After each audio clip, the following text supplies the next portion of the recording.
You got virtual, tours. You got everything. You walk around. You go, look, honey, it's exactly what we expected. We did such a good job. Now here's the deal.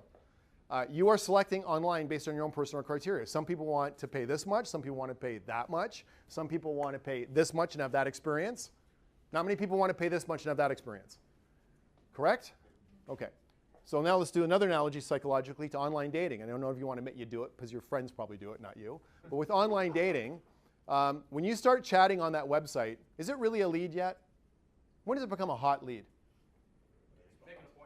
Well, before that. When you get them off the website. Yes or no? Yes, and same with the car dealer. People are the most hostile on websites and behind the keyboards. It's anonymous. You start texting or calling, it's a lot more honest than behind a keyboard. Correct? Okay, so let's stick with online dating as a comparison to the car business a little bit. And so the selection is done online, everything looks good, and you meet in the Starbucks or wherever you're meeting for your coffee or tea, and you crack a little joke, and the other person smiles, and they got no front teeth. But they had front teeth on their profile. Is that a problem or not? Now here's the deal. If you posted your picture with no front teeth, you still would have a date, but you'd be dating somebody that's into somebody with no front teeth.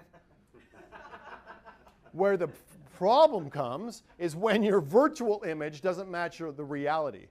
So when we book appointments and bring people in, if your story when they land is at all different than what you told them on the phone or on the internet, all that work and effort goes where? So you can't have any discrepancies between the story online, the story on the phone, the story by text, on the pictures, on the paperwork to when they physically show up. Because it's exactly like online dating. It's got to be exactly matching.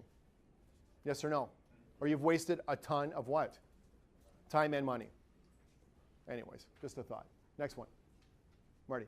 You can test drive a car in VR and get a price or trade value from AI or from a salesperson online, but a physical test drive and or face-to-face price is how local buyers buy.